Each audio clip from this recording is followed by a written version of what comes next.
আমার ভাইরা বন্ধুরা, যুবক,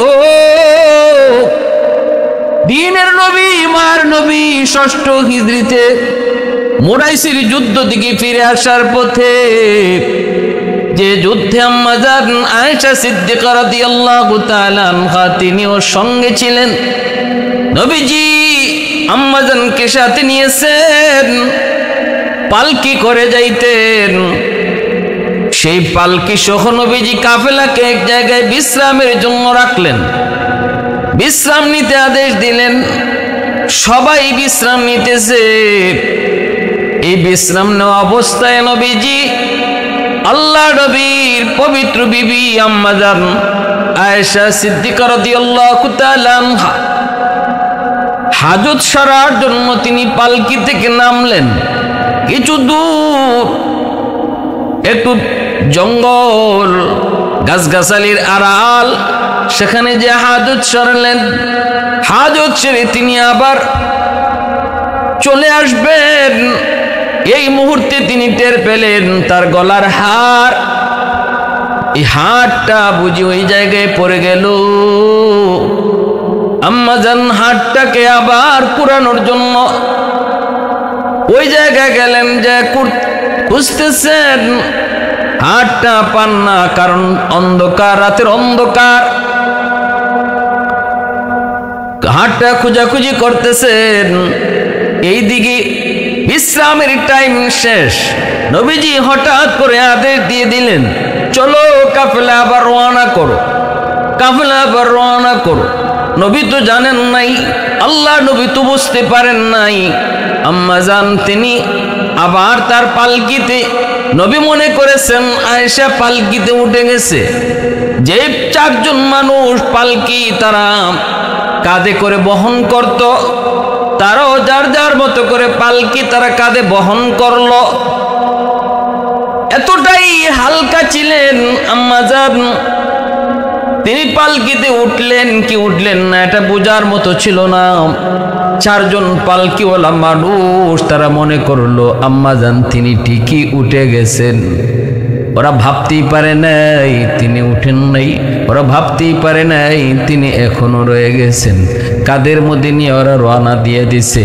এইদিকে কাফেলা চলছে তো চলছে। আম্মা জান হাত তালাশ করে অনেকক্ষণ পর তিনি আসলেন।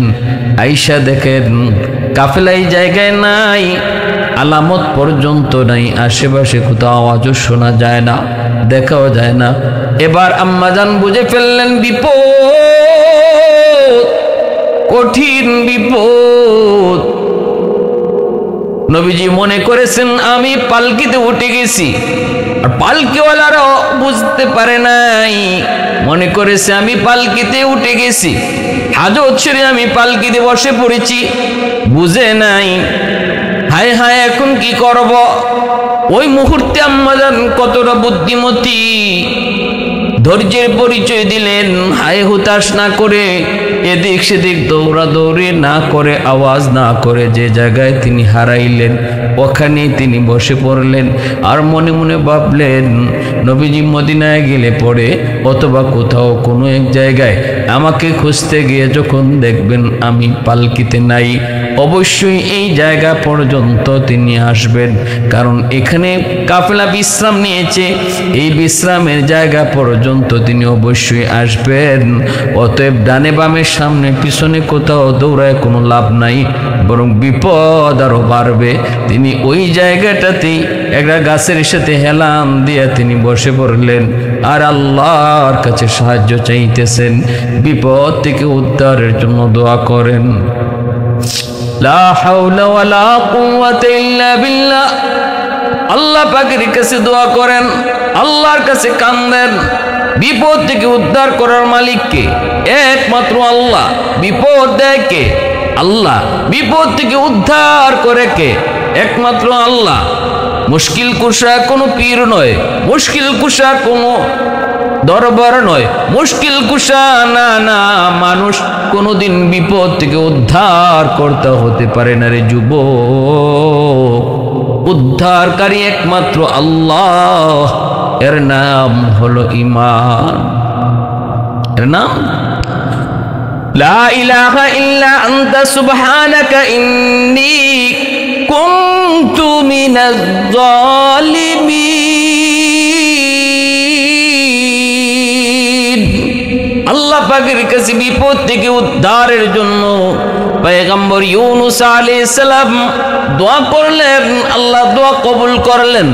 এজন্যই বিপদের সময় ধৈর্য হারা হতে নাই, বিপদের সময় হায় হুতাশ করতে নাই, বরং বিপদের সময় যারা সবর করবে, ঠান্ডা মাথায় যারা চিন্তা করবে, পেরেশান না হয়ে যখন সে আল্লাহর কাছে চাইবে, ধৈর্য ধরবে, আল্লাহ তাকে বিপদ থেকে উদ্ধার করবে।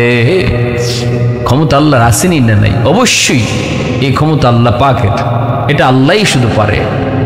রোগ দেয় আল্লাহ, সুস্থ করে আল্লাহ, বিপদে ফেলায় আল্লাহ, উদ্ধার করে আল্লাহ। সব কিছু একমাত্র আল্লাহরই পক্ষে সম্ভব। ঘটনা যেমন তিনি ভাবলেন এমনই হলো। আর আমরা হইলে, আমাদের মতো হইলে, আমাদের সমাজের নারী হইলে কি করত? চিল্লা চিল্লি করত, হাই হুতাশ করত, ডানে বামে দৌড়াইতো। এখান থেকে আরো 2 মাইল, 5 কিলোমিটার, 2 কিলোমিটার, 3 কিলোমিটার ডানে বামে চলে যেত। পরে ওই জায়গাটাও হারাইতো, যেখানে হারাইছিল ওই জায়গাটাও হারাইতো। অতএব যেখানে তুমি হারাও এখানে খুঁজো, তবেই তুমি হারানো জিনিস পাবা। এটাই হলো রুল, এটাই হলো নিয়ম। আল্লাহর নবী, রহমতের নবী মদিনায় চলে যাওয়ার পর নবীজি এবার হঠাৎ করে আয়েশার আয়েশা, আম্মাজান আয়েশা সিদ্দিকা রাদিয়াল্লাহু তাআলা আনহা, ওনার যে পালকি, এই পালকিতে আম্মাজান নাই। তখন যে খবর হলো, রসুল সহ সাহাবায়ে কেরাম অবাক হয়ে গেলেন। নবীজি নিজেও তিনি ছুটলেন পিছন দিকে শুই ওই জায়গায়। ওখানে হয়তো আয়েশা হাজত সারার জন্য নামছিল, আর পালকিওয়ালারা টের পায় নাই, দেখে নাই আয়েশা যে পালকিতে আবার বসলো কি উঠলো, ঢুকলো কি ঢুকলো না, এটা এই পালকিওয়ালারা টের পায় নাই। কারণ ওরা পালকির পাশে তো বসে থাকে নাই, পালকিটা নামায়া ওরা একটু দূরে যেয়ে বিশ্রাম নিয়েছিল, এজন্য ওরা টের পায় নাই। ওরা মনে করেছে হাজত সারতে তো এত সময় লাগার কথা না, অবশ্যই হয়তো ইনি উঠে গেছেন। পর্দার বিধান তখন নাজিল হয়েছে, যুবক আম্মাজান হাউজা থেকে ওই পালকি থেকে নামবেন, আবার উঠবেন, ওই দিকে কেউ নজরও করে নাই। এজন্য পালকিওয়ালা 4 জন কাঁধে নিয়ে ওরা মনে করেছে যেহেতু আগের মতোই লাগে, মনে হয় তিনি উঠে গেছেন। ভাইরা বন্ধুরা, এজন্য বলতেছি, এইদিকে আল্লাহর নবী একজন সাহাবী সফওয়ান রাদিয়াল্লাহু তাআলা আনহু, ওই সফওয়ান রাদিয়াল্লাহু তাআলা আনহুকে আল্লাহর নবী সব সময় কাফেলার পিছনে রাখতেন। কোনো না কোনো একজনকে নবী যে কোনো কাফেলা নিয়ে চলার সময় কাফেলার পিছনে একজনকে রাখতেন, যেন কাফেলা যদি কোনো কিছু ফালায় যায়, হারায় যায়, তাহলে পিছনে যে আসবে সে যেন সেটা দেখতে পায়, সে যেন নিয়ে আসতে পারে। সফওয়ান রাদিয়াল্লাহু তাআলা আনহু কাফেলার পিছনে পিছনে আসতে গিয়ে তিনি যখন এই জায়গায় আসলেন, এসে দূর থেকে তিনি বুঝতে পারলেন এখানে গাছের সাথে হেলান দিয়ে একজন নারী বসা, কিন্তু সে কে?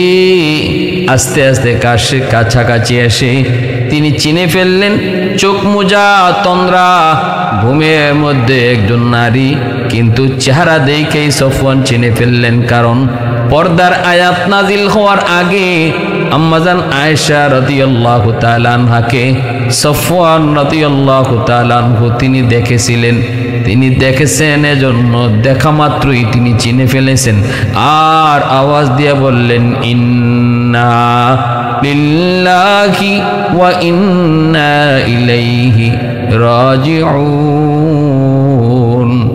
ইন্না লিল্লাহ, ইন্না লিল্লাহ, ইন্না লিল্লাহ কয়ে যখন আওয়াজ দিয়ে উঠলেন, আম্মাজানের ঘুম ভেঙে গেল।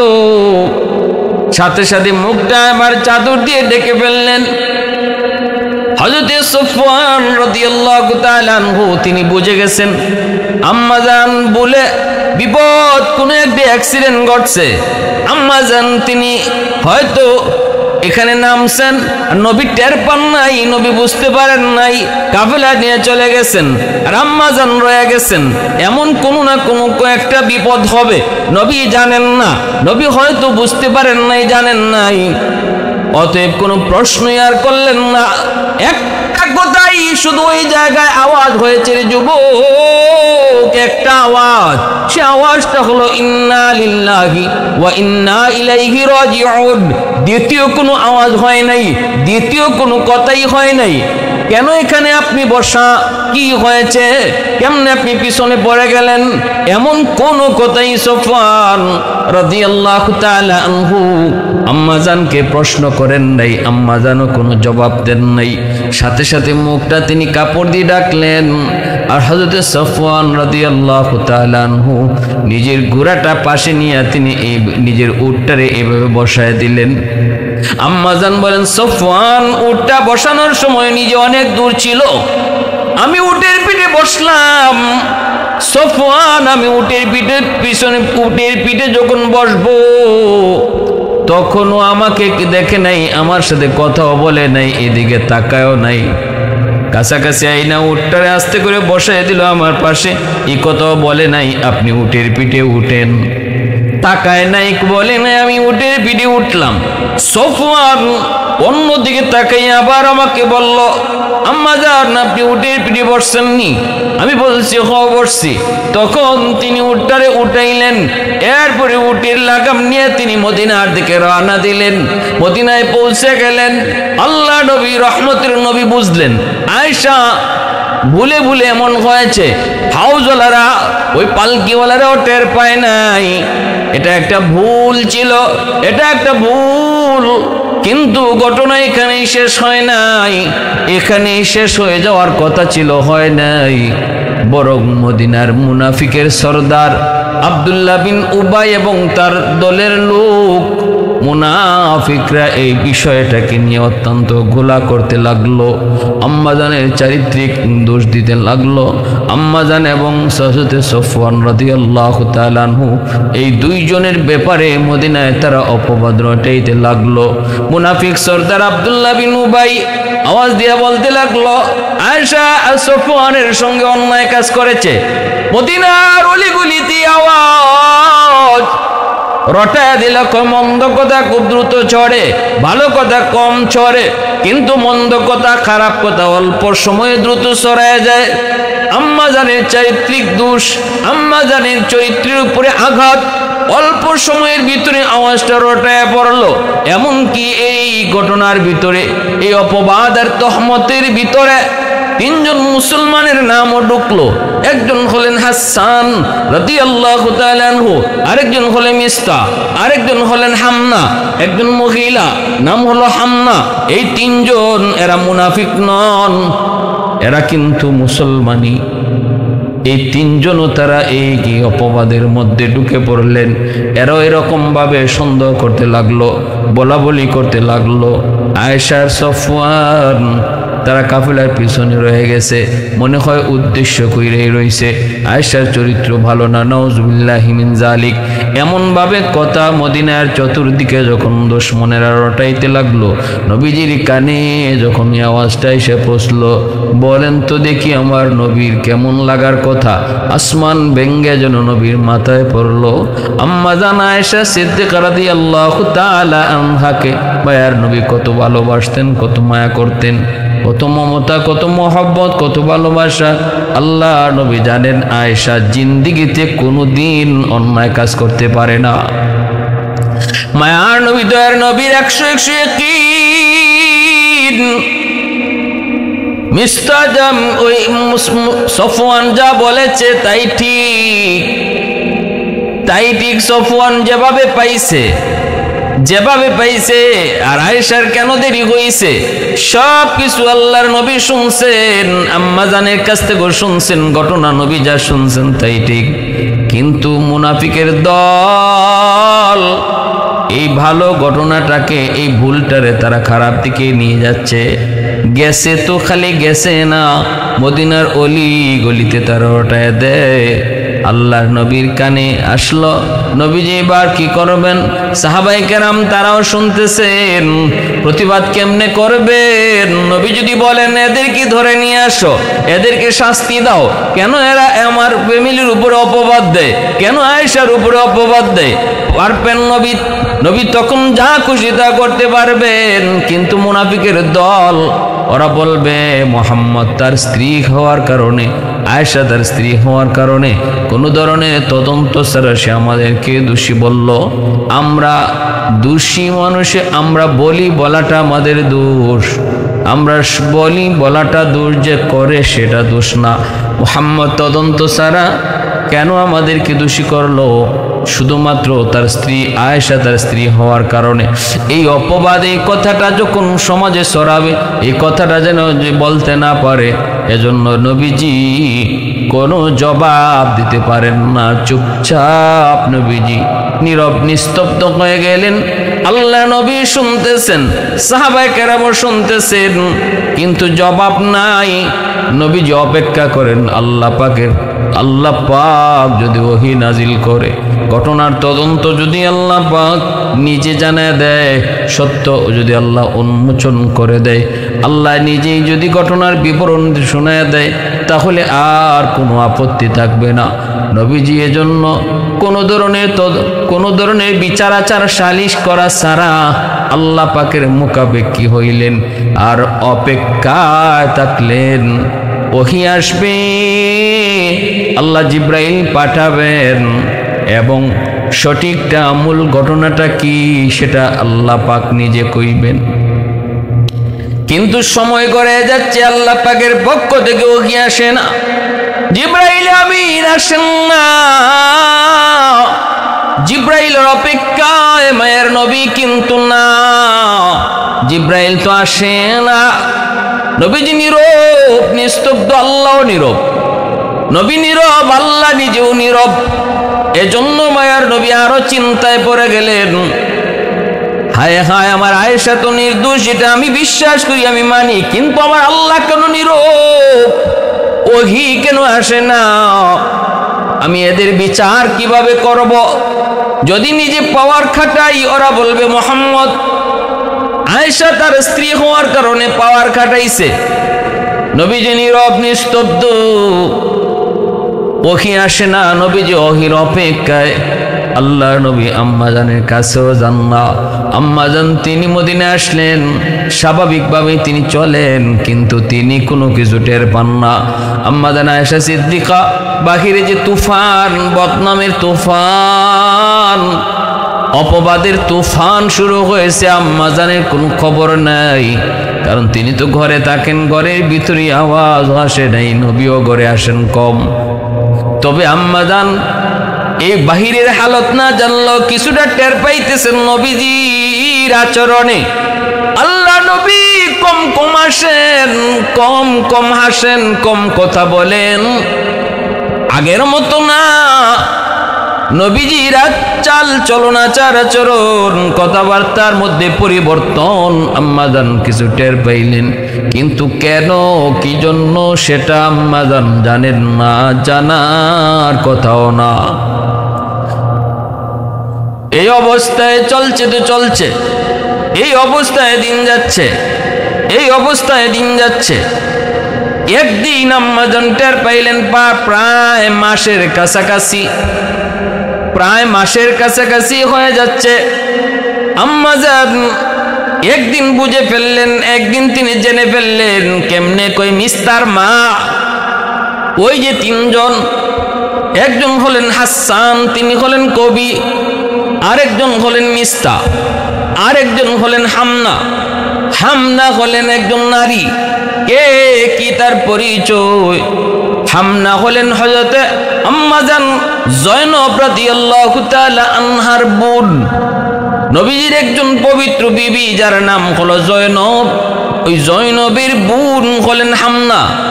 তাহলে নবীজির শালী হন এই হামনা। কিন্তু আয়েশার অপবাদ রটানোর পিছনে ইনিও একজন, মুসলমানের ভিতর থেকে ইনি একজন, তিনজনের ইনি একজন। ইনি কেন এই অপবাদের কথা রটাইতেছেন? এর পিছনে কারণ হলো, কারণ উনার বোন নবীজির পবিত্র বিবি হযরত জয়নব রাদিয়াল্লাহু তাআলা আনহা, আম্মাজান আয়েশা ইনিও নবীর বিবি। তাহলে জয়নব আর আম্মাজান আয়েশা তারা দুইজন হলেন সতীন।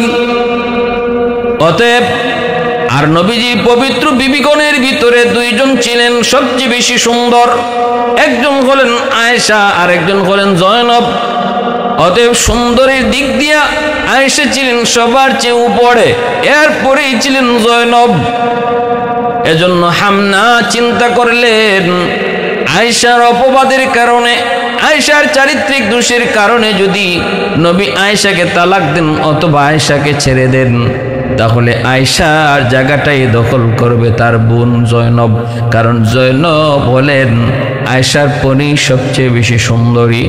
অতএব সুন্দরীর দিক দিয়া জয়নব আয়েশার জায়গাটা দখল করবেন। এই চিন্তা নিয়ে বোনের দরদি হইয়া তিনি এই কাজে লাগলেন। এমনকি নিজের বোনও বলতেছে, বোন রে, সুযোগ যায় আয়েশার বিরুদ্ধে নবীর কাছে কিছু বলো, আয়েশার কোনো বদনাম থাকলে তুমি নবীর কাছে কও, এই তো সুযোগ যায়, কারণ আয়েশা তোমার সতীন। কিন্তু হযরত জয়নব রাদিয়াল্লাহু তাআলা আনহা বলেছিলেন, এ হামনা চুপ হো,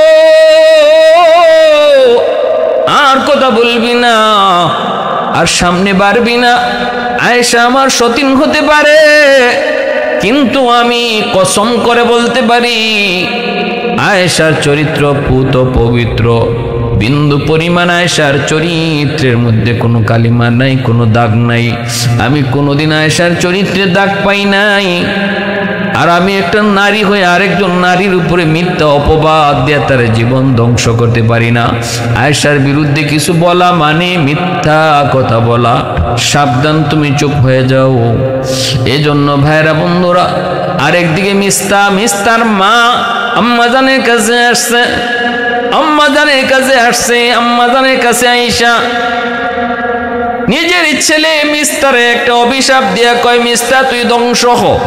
আম্মাজান জিজ্ঞেস করেছিলেন, তুমি তোমার ছেলেকে ধ্বংসের বদদুয়া কেন করলে?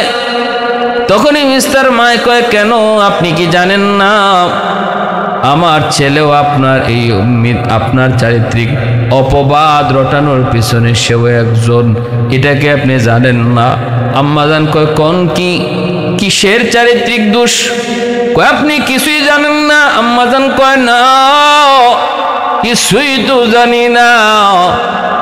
কয়, কেন? আপনি যে কাফেলার পিছনে পড়ে গেছিলেন আর সফওয়ান আপনাকে নিয়ে এসেছে, মদিনার মুনাফিকের দল আপনার আর সফওয়ানের মধ্যে অনৈতিক সম্পর্কের অপবাদ রটায় দিছে, চতুর্দিকে আপনার বদনাম।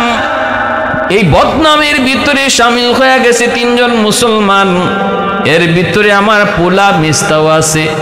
এজন্য আমি মিস্তার জন্য অভিশাপ দিয়েছি।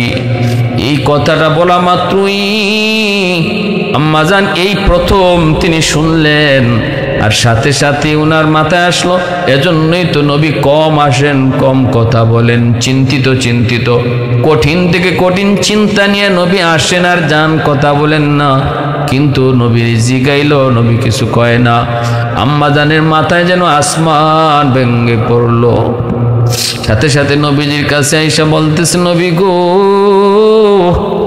হয়তো অনেক কথা আপনি আমাকে বলেন নাই, আমিও জানি না, তবে কিছুটা জানছি। এই মুহূর্তে আমি আপনার কাছে একটা আবদার করব, দয়া করে আপনি আমাকে আমার আব্বা আম্মার কাছে যাওয়ার অনুমতি দেন। আমি আমার আব্বা আম্মার কাছে বেড়াইতে যাব। মায়ার নবী কয়, ঠিক আছে আয়েশা যাও। নবীজি ফার্স্ট চান্সে অনুমতি দিয়ে দিছেন। আম্মাজান তখন নবীর অনুমতি পাইয়া খুশি হওয়ার কথা, কিন্তু খুশি না হইয়া কষ্ট আরো বাড়লো। কারণ কোনদিন আল্লাহর নবী এত সহজে আম্মাজানকে বেড়াইতে যেতে দেন না, যেতে দেন কিন্তু খুশি মনে না, ফার্স্ট চান্সেই না।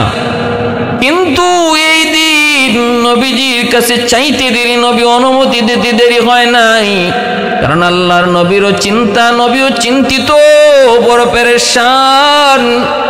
আল্লাহ নবীও চাইলেন একটু নীরবতা, আল্লাহ নবীও চাইলেন আয়েশা একটু বাপ মার কাছে যাক। আমিও একটু নীরব থাকি, একটু রিল্যাক্সে থাকি, একটু একাকী থাকি। বিশাল বড় বোঝা যেন নবীর মাথায়। কিন্তু আম্মাজান কষ্ট, অধিক কষ্ট পেয়ে গেলেন। কোনদিন তো নবী আমাকে এইভাবে ফার্স্ট চান্সে অনুমতি দেন না, আজ আমাকে ফার্স্ট চান্সে অনুমতি দিলেন। তাহলে কি নবী আমার উপরে সন্দেহ করেন? চিন্তার মধ্যে পড়ে গেলেন। নবীজির অনুমতি পাইয়া আম্মাজান চোখের পানি মুইসা কান্না করে করে তিনি বাবার বাড়িতে চলে আসলেন। আবু বকর সিদ্দিক রাদিয়াল্লাহু তাআলা আনহুর মেয়ে আম্মাজান আয়েশা সিদ্দিক রাদিয়াল্লাহু তাআলা আনহা মা বাবার কাছে আয়েশা দেখেন বাপ মাও চিন্তিত, বাপ মা বড় পেরেশান তো হওয়ার কথাই। মেয়ের ব্যাপারে চতুর্দিকে অপবাদ, মেয়ের ব্যাপারে চতুর্দিকে বদনাম। কেমন করে মা, কেমন করে বাবা ঠিক থাকে? তিনি আয়েশা দেখেন বাপ মাও চিন্তিত, কিন্তু মা সান্ত্বনা দিয়া কয়, মারে তুই চিন্তা করবি না, মনোবল ভাঙবি না, আল্লাহর কাছে চা, আল্লাহ বিপদ থেকে উদ্ধার করবে। মা আমরাও জানি তুমি কখনো অন্যায় করতে পারো না, ছোটকাল থেকে তোমাকে বড় করেছি। মা কখনো অন্যায় আমরা দেখি নাই, আমরা মা বাবা কখনো ভাবতেও পারি না, কল্পনাও করতে পারি না তুমি কোনো অন্যায় করেছো। কিন্তু আল্লাহর কাছে চা মা, আল্লাহ যেন তোমার পক্ষে থাকে। এইভাবে মায় বাবায় দুজনে বুঝায়।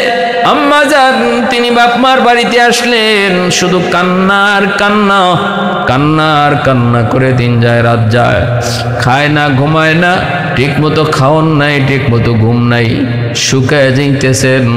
এইদিকে আল্লাহর নবী রহমতের নবী চিন্তায়। নবীজি মদিনার আউস আর খাজরাজ গোত্রের মানুষদেরকে নিয়ে নবী মদিনার মসজিদে বসলেন। আল্লাহ নবী একটা ভাষণ দিলেন, কেন আজকে আমার পরিবারের উপরে এত বড় অপবাদ? প্রমাণ ছাড়া কেন এই অপবাদ? কেন আমার পরিবারের উপরে আক্রমণ? নবীজির কষ্টের কথা যখন মদিনার মসজিদে এলান করলেন, আউস গোত্রের একজন সাহাবী দাঁড়ায় কয়, নবী গো অনুমতি দেন, যেই বেঈমানগুলি এত বড় অপবাদ দেয়, ওই বেঈমান গুলার মাথা আমি কেটে ফেলবো, এদেরকে টুকরা করে ফেলবো, হত্যা করে ফেলবো। অনুমতি যদি দেন বিচার হাতে নিয়ে নিব। সাথে সাথে খাজরাজ গোত্রের আর একজন দাঁড়ায় বলতেছে, অসম্ভব, তোমার কথা হয় নাই, কারণ খাজরাজ গোত্রের মানুষই বেশি যারা আম্মাজান আয়েশার বিপক্ষে অবস্থান নিয়েছে, অপবাদ রটাইতেছে। এমনকি ওই মুনাফিক সরদার আব্দুল্লাহ বিন উবাই সেও খাজরাজ গোত্রের একজন নেতা। এজন্য খাজরাজ গোত্রের মানুষ আউস গোত্রের ওই সাহাবীর বিরুদ্ধে তারা দাঁড়ায় গেল। নবীজির সাথে সাথে দুনো পক্ষকে শান্ত করলেন, আল্লাহ নবী শান্ত করলেন। এরপরে নবীজি চিন্তা আরো বেড়ে গেল, পক্ষ দুইটা হয়ে গেল, আউস আর খাজরাজ। মনে হচ্ছে যেন এই ঘটনাকে কেন্দ্র করে মদিনায় কোনো অঘটন ঘটে যাবে। কেউ নবীর পক্ষ নিল, কেউ নবীর বিপক্ষ নিল। এই অবস্থায় দেখা যায় আল্লাহর নবী চিন্তায়। সাহাবায়ে কেরাম আবু বকর সিদ্দিক নয়, হযরত ওমরকে জিজ্ঞেস করে, নবীজি আল্লাহ নবী ওমরকে জিজ্ঞাসা, ওমর আমার আয়েশার ব্যাপারে তুমি কও। ওমর বলে, নবী গো খোদার কসম, আয়েশা পুত পবিত্র, আয়েশার কোনো বিন্দু পরিমাণ অপবাদ হইতেই পারে না। আয়েশার বিরুদ্ধে কোনো অপবাদ দেওয়া ঠিকই না, কারণ আয়েশা পুত পবিত্র, ভালো করে চিনি। আবু বকর সিদ্দিক রাদিয়াল্লাহু তাআলা আনহুর মেয়ে হযরত আম্মাজান আয়েশা সিদ্দিকা আর হযরত ওমর রাদিয়াল্লাহু তাআলা আনহুর মেয়ে হযরত হাফসা রাদিয়াল্লাহু তাআলা আনহা, তিনিও নবীজির মেয়ে। অতএব আয়েশা আর হাফসা তারা দুজন সতীন। এই হিসাবে পক্ষ নিয়ে তিনি আয়েশার বিরুদ্ধে বলতে পারতেন। সাহাবায়ে কেরাম এমন নন। সাহাবায়ে কেরাম কখনো নিজে স্বার্থকে বড় করতেন না। মিথ্যা অপবাদ সাহাবায়ে কেরামের সম্মান না। জিন্দিগিতে জীবন গেল, দুশ্মন হলো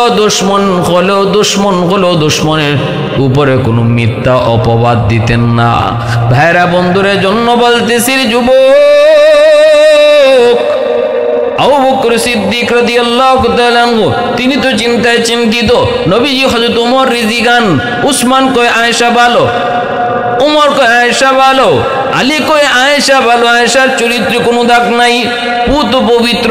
তবে নবী গো, আমি একটা কথা আপনারে বলি, আয়েশার পার্সোনাল সেক্রেটারি যে আছে, ঘরের ভিতরে যে খাদেম আছে, সেই খাদেম ওই মহিলাকে জিজ্ঞেস করেন, মনে হয় সে ভালো জানবে।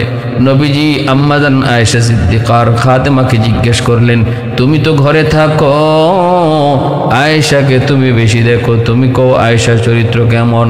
তখন ওই খাদেমা কয়, নবী গো, খোদার কসম, আমি কোনোদিন খারাপ কিছু দেখি নাই, খারাপ কিছু দেখি নাই।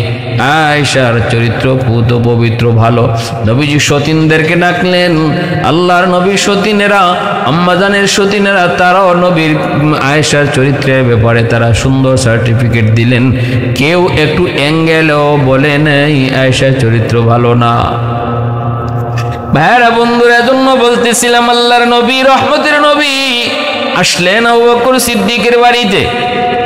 নবীজি আসলেন, চিন্তায় চিন্তিত, 1 মাস পার হয়ে যায়, এখন ওহী আসে না। আল্লাহ নীরব, আল্লাহ পাক কেন নীরব আল্লাহর নবী সেটা বুঝে আসে না। এত মায়ার বিবি, এত মায়ার বিবি, এত মায়ার বিবি আয়েশা, এত জ্ঞানী, এত গুণী, নবীর প্রতি তার মহব্বত এত বেশি। জল চকি দিলেন নবীকে ওযু করার জন্য। আল্লাহ নবী জল চকিতে বসলেন, আম্মা জানের পায়ের আঙ্গুল জল চকির পায়ের নিচে পড়ে গেল। নবীজি জল চকিতে বসে পড়লেন, আম্মা জান আঙ্গুলটা সরাইতে পারলেন না, সাথে সাথে আঙ্গুল থেতলে গেল। ওযুর পানিতে রক্ত যায়। নবীজি বলতেছেন, আয়েশা রক্ত কোত্থেকে?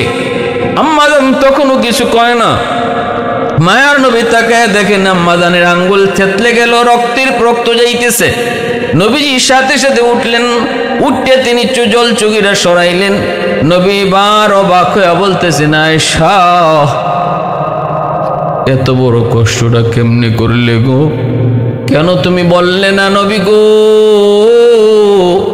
আপনি একটু উঠেন, আপনার চকি, জল চকির পায়ার নিচে আমার পা পড়ে গেছে, আমার আঙ্গুল পড়ে গেছে, একবার কেন বললে না? বললে তো এত বড় ব্যথা পাইতে না। আম্মা জান তখন চোখের পানি মুইসা কই, নবী গো, আমার পায়ের আঙ্গুল পড়ছে তো কি, এটা তো হালকা, এতটা তো ছাতা, এটা তো ছোট। কলিজায়, আমার কলিজায় যদি আমার কলিজাটাও যদি পড়তো, আমার কলিজার উপরে যদি আপনার জল চকিটা পড়তো, আর আপনি সেই চকিতে বসে পড়তেন, আমি আয়েশা কলিজা ছিদ্র হয়ে রক্ত বের হতো, তবু আপনাকে উঠেন গো নবী এই কথা বইলা কষ্ট দিতাম না। উঠেন গো নবী, উঠেন এই বইলা আপনারে একটু কষ্ট দিতাম না। আঙ্গুল তো ছাতা, কলিজা পড়লো, আমি কষ্ট দিতাম না। এতটা মহব্বত, এতটা ভালোবাসা। তিনের নবী, মায়ার নবীও তিনি ভালোবাসতেন। নবীজি বলতেন, আয়েশা গ্লাসের অবশিষ্ট পানিটা আমাকে দাও। নবীজি অবশিষ্ট পানিটা পান করতেন। আম্মা জান কয়, আমি গ্লাসের যে জায়গায় ঠোঁট লাগায়া পানি পান করতাম, নবীজি ওই জায়গাটাতেই ঠোঁট লাগায়া তিনি পানি পান করতেন। এত মায়া নবী আদর করে হুমায়রা কয়া ডাকতেন, সুন্দরী। নবীজি আম্মা জানকে হুমায়রা কয়া ডাকতেন। নবীজির সকল বিবিদের মধ্যে একমাত্র একজন বিবি যিনি বাকেরা, তিনি ছিলেন কুমারী, তিনি হলেন আম্মা জান আয়েশা সিদ্দিকা রাদিয়াল্লাহু তাআলা আনহা। এবার আল্লাহর নবী আসলেন শ্বশুর বাড়িতে, আম্মা জানও তখন বাবার বাড়িতে। নবীজি আসলেন, সবাই চিন্তিত। নবীজি আয়েশার ঘরে গেলেন, আবু বকর সিদ্দিক এবং আবু বকর সিদ্দিক রাদিয়াল্লাহু তাআলা আনহুর বিবি, তারাও ধারে কাছাকাছি। আল্লাহর নবী যে বলতেছেন, আয়েশা আল্লাহ পাকের পক্ষ থেকে এখনো কোনো ফয়সালা আসে নাই। ও আয়েশা, আমি জানি তুমি নির্দোষ। আয়েশা, আমি জানি তোমার চরিত্রে কোনো দোষ নাই, কিন্তু এরপরও তোমাকে বলি, যদি কোনো দোষ করে থাকো আল্লাহর কাছে মাপ চাও, আল্লাহ পাক ক্ষমা করে দিবে। কারণ আল্লাহর পক্ষ থেকে কোনো ওহী আসে না বিদায় নবী চিন্তিত। নবী কয়, আয়েশা যদি কোনো অন্যায় হয়ে থাকে আল্লাহর কাছে মাপ চাও। আল্লাহ পাক রব্বুল আলামিন গফির, আল্লাহ পাক রব্বুল আলামিন গফুর, আল্লাহ পাকের উপাধি গফফার। আল্লাহ পাক মুহূর্তের ভিতরে গুনাহ মাফ করে দেয়। অতএব আয়েশা যদি কোনো অন্যায় হয়ে থাকে তুমি আল্লাহর কাছে ক্ষমা চাও। এই কথাটা বলা মাত্রই কথা শেষ হতে পারে নাই, আম্মা জানের মাথা যেন আসমান পুরাটাই ভেঙে পড়লো। রসুল বললেন কি, এই কথার দ্বারা বোঝা যায় আল্লাহ নবীও কিছুটা সন্দেহ করেন আমি অন্যায় করেছি কিনা। হায় হায়, একজন সতীসাধ্বী নারী যখন তার স্বামী তার চারিত্রিক সন্দেহ করে, চারিত্রিক দোষ নিয়ে কোনো অপবাদ দেয়, পৃথিবীতে একজন সতীসাধ্বী নারী, এই নারীর সবচেয়ে বড় কষ্ট হলো এই অপবাদ। যখন সে কোনো অন্যায় করে না, ওই অন্যায়ের মধ্যে তারে অন্যায়কারী হিসেবে বলা হয়। যেই নারীর চরিত্র ভালো অথচ তার স্বামী কই চরিত্র খারাপ, পৃথিবীতে ওই নারী, এর চেয়ে বড় কষ্ট তার কাছে আর কিছু নাই। আম্মা জান এত কষ্ট পাইলেন আর বলতেছেন, নবী গো আপনি এমন কথা বললেন, কি জবাব দেব? আমার কাছে কোনো জবাব নাই, আমার কাছে কোনো জবাব নাই। আমি জবাবের ভাষা হারায় ফেলছি। আমি আল্লাহর কাছে 1000 বার মাপ চাইমু, কিন্তু এই বিষয়ে আমি আল্লাহর কাছে মাপ চাইমু না। আল্লাহর কাছে আমি এই বিষয়ে ক্ষমা চাইমু না, কারণ আমি জানি আমি নির্দোষ, আমার আল্লাহও জানে আমি নির্দোষ। অতএব যে দোষী সে তার দোষে অস্বীকার না করা যেমন দোষ, যে নির্দোষ সে নির্দোষ হইয়া নিজের দোষী বলাও তেমন দোষ। যে দোষী মানুষ সে তার নির্দোষ বলা যেমন দোষ, যে নির্দোষ সে নির্দোষ হইয়া নিজেকে দোষী বলা এটাও তেমন দোষ, তেমন অন্যায়।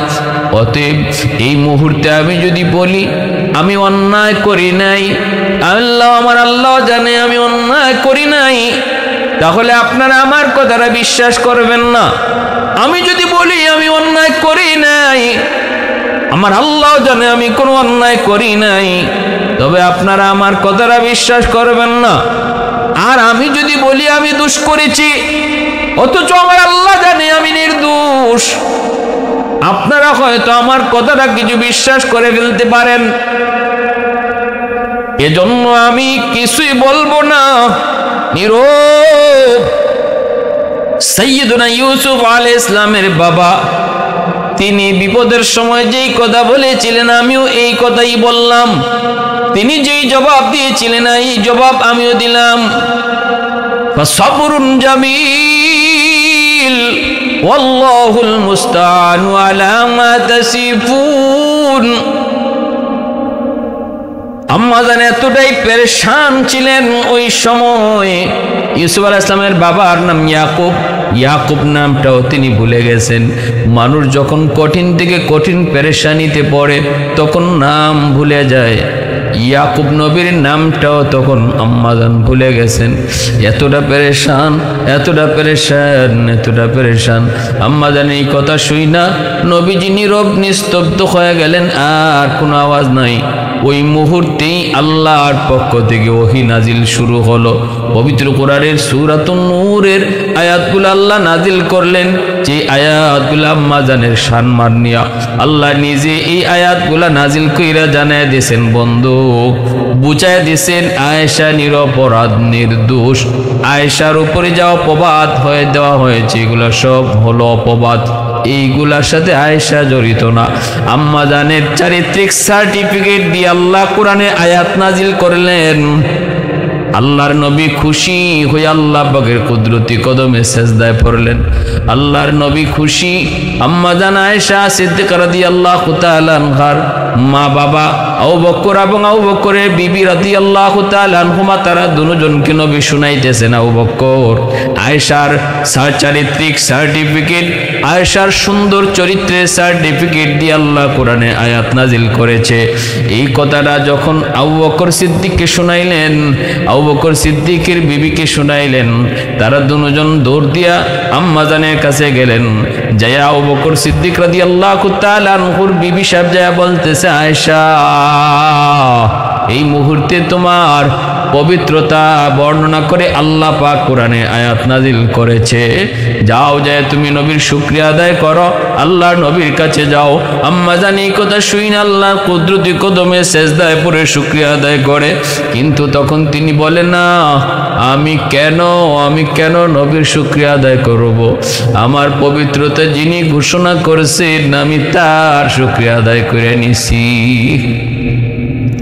ওই মনের ভিতরে যে অভিমান, আমার নবী কেন এটা সন্দেহ করলেন, নবী সন্দেহ করলেন কেন আম্মা জান সেটা সইতে পারেন নাই। এজন্য আমার ভাইয়েরা বন্ধুরা খেয়াল রাখবা, মদিনার মুনাফিকের দল ওরা কিন্তু আজ ওই সময়ও নবীর পরিবারের বিরুদ্ধে তারা অপবাদ দেওয়ার চেষ্টা করেছে। আল্লাহর নবীর বিবি আম্মা জান আয়েশা সিদ্দিকার সেই গলার হার হারায় যাওয়াকে কেন্দ্র করে এত বড় অপবাদ ওঠাইছে।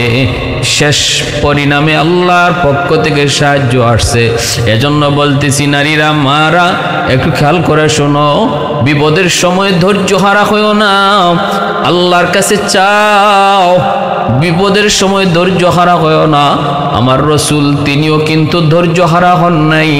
আমার রসুল, আমার আপনার নবী ধৈর্য হারা হইয়া আম্মা জানের সাথে সম্পর্ক কাটাপ করেন নাই, বরং তিনি অপেক্ষা করেছেন, সবর করেছেন। অথচ হিন্দু ধর্মের পণ্ডিত রামকৃষ্ণ, তার বউয়ের নাম সীতা, এই সীতার চারিত্রিক দোষ দেওয়ার পর রামকৃষ্ণ সীতাকে বিসর্জন দিয়েছিল। পরবর্তীতে জানা যায় সেটা অপবাদ, এটা মিথ্যা, কিন্তু বিসর্জন তো দিয়া দিছে। হিন্দু ধর্মের মধ্যে সেই ঘটনা উল্লেখ আছে। আমার আপনার নবী কিন্তু এই অপবাদ শোনার পরই আম্মাজানকে বিসর্জন দেন নাই, অপেক্ষা করেছেন, আল্লাহর ধৈর্য ধরেছেন, ফল পেয়েছেন। আর আম্মাজান তিনিও কোনো খারাপ সিদ্ধান্তে যান নাই। বর্তমান যুগের নারীরা এমন কোনো বিপদ আপদে পড়লে সাথে সাথে গলায় রশি দিতে চায়, ফাঁসি দিতে চায়, বিষ খাইতে চায়, সুসাইড করতে চায়। না, সাবধান, বিপদ আসবে, বিপদ কাটবে। মেঘ দেখে করিস না ভয়, আড়ালে তোর সূর্য হাসে। বিপদ আসবে, বিপদ কাটবে, কে কাটাবে? আল্লাহ কাটাবে। এজন্য সাহায্য চাও আল্লাহর কাছে, সবর, চোখের পানি ফলে কান্দো। অচিরে আল্লাহ পাক রব্বুল আলামিন মেঘ দূর কইরা মেঘের ভিতর থেকে সূর্য উঠায় দিবে। যেমনটা আম্মাজান ধৈর্য ধরেছেন, আল্লাহর কাছে কাঁদছেন, পরিণামে আল্লাহ পাক আম্মাজানের পক্ষে পবিত্রতা ঘোষণা কইরা পবিত্র কোরআনের সূরাতুন নূরে আয়াত আল্লাহ নাজিল করে দিছে।